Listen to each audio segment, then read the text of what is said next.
La mosquée Al-Aqsa a de nouveau été la cible d'une incursion de colons sionistes sous la protection d'un important cordon sécuritaire. La police d'occupation a contrôlé les cartes d'identité des fidèles et harcelé ceux qui entraient dans la mosquée. C'est quasi quotidiennement que les colons sionistes s'introduisent dans la mosquée sainte en effectuant des prières juives et des rituels. Pour rappel, de nombreux militants sionistes de droite plaident en faveur de la destruction de la mosquée Al-Aqsa pour faire place à un troisième temple. Ils ont cherché également à obtenir le soutien nécessaire pour renforcer la présence juive sur le site, malgré un accord de tutelle conclu de longue date entre l'entité sioniste et la Jordanie qui conserve le contrôle des lieux saints chrétiens et musulmans à Al-Quds Est. Ce mercredi, les forces d'occupation ont également arrêté un jeune homme de 20 ans dans la ville de Qalqilia après une descente et une fouille de son domicile.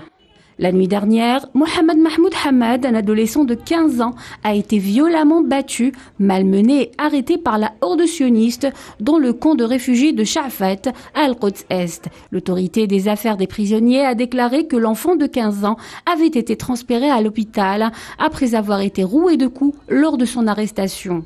Des véhicules municipaux de l'occupation sioniste sous la protection des forces d'occupation ont démoli ce mercredi des installations commerciales au sud de la mosquée Al-Aqsa. Il est clair que l'occupation sioniste intensifie ces derniers temps son escalade particulièrement dans le périmètre de la mosquée sainte d'Al-Aqsa dans un but que tout le monde connaît.